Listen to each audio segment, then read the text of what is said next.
the Temple of Quietude. In a remote valley shrouded in the mist of the mountains, where the river whispered ancient secrets and the cherry trees bloomed with the arrival of spring, there lived a monk named Kenzō. He had no possessions beyond his worn robe and a wooden bowl, but his spirit was at peace, like the water of a lake in the calm of dawn. The villagers knew him as the guardian of the Temple of Quietude, a humble sanctuary built with the stones of the valley itself.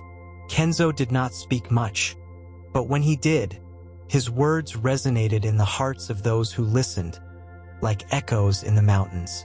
One day, a young man named Haru arrived at the temple seeking answers. His heart was restless, burdened with the questions of the world. "Master, how can I find peace? How can I rid myself of suffering?" Kenzō looked at him with a serene smile and offered him a cup of tea. Haru, impatient, took it with trembling hands and began drinking without waiting for it to cool. The heat burned his tongue, and he slammed the cup down on the table. The monk chuckled softly. "This is your mind," he said. "You drink life with eagerness, without waiting, without observing. Peace is not something you find. It is something that emerges when you stop searching." Haru frowned, not fully understanding, but decided to stay at the temple. Days passed, and he became Kenzō's disciple. For years, he swept leaves in the autumn, carried water in the winter, and meditated in the spring breeze. Without realizing it, his mind stopped searching for answers and began to listen to the murmur of the river, the crunch of the stones beneath his feet, the whisper of the wind between the trees. One morning, while contemplating the moon reflected on the lake, he understood. There was nothing to find because nothing had ever been lost.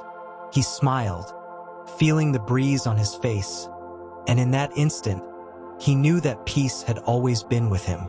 The echo of silence enveloped the temple, and Kenzō, from a distance, simply nodded. Years passed like the flow of the river, and Haru became the new guardian of the temple. Kenzō, now elderly, retired to the hills, leaving his disciple with the task of guiding other travelers who came seeking answers. One day, a wealthy merchant appeared at the temple, bearing the fatigue of the world on his face. "Young master, I have traveled long distances to find wisdom. I have riches and possessions, but my soul is empty. How can I find fulfillment?" Haru smiled and served a cup of tea. He watched as the man drank cautiously, not rushing. "When you arrived, you sought to fill a void with words and teachings. But fulfillment is already within you. You just need silence to hear it." The merchant fell silent, feeling the weight of the truth in each sip of tea. And in that moment, like the mist dissipating at dawn, his burden lightened.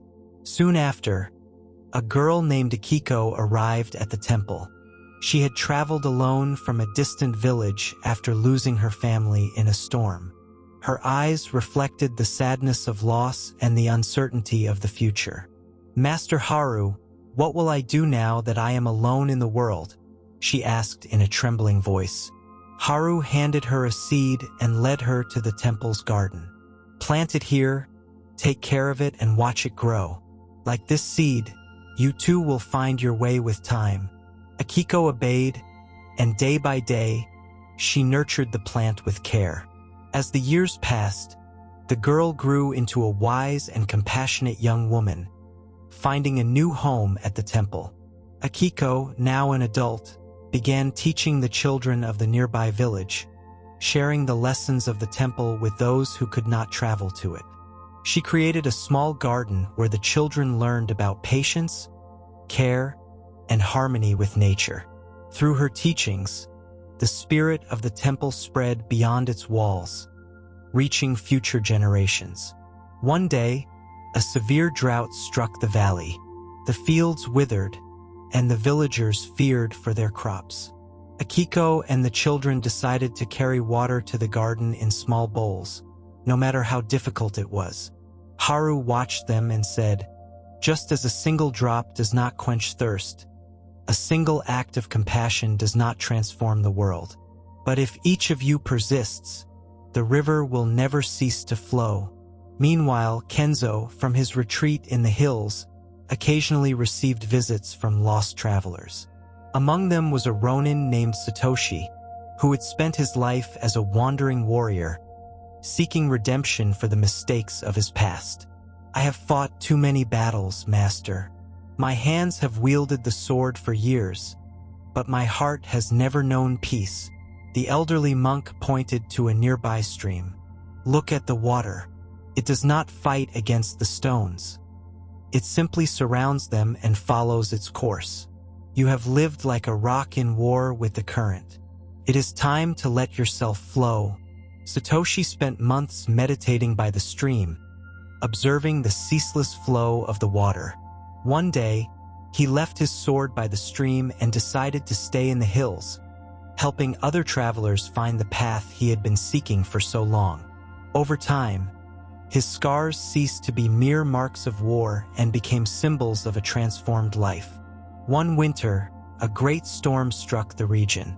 The villagers feared that the temple's roofs would not withstand the accumulated snow.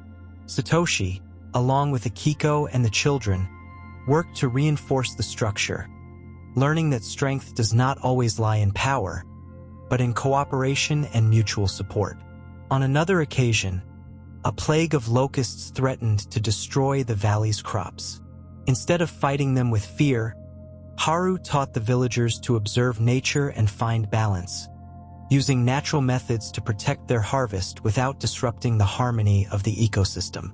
Thus, over time, the Temple of Quietude became a refuge for those seeking answers, a place where each visitor found their own truth in the silence and observation of the world. And in every corner of the valley, the echoes of Kenzō's teachings continued to resonate, like the whisper of the wind between the cherry trees in bloom.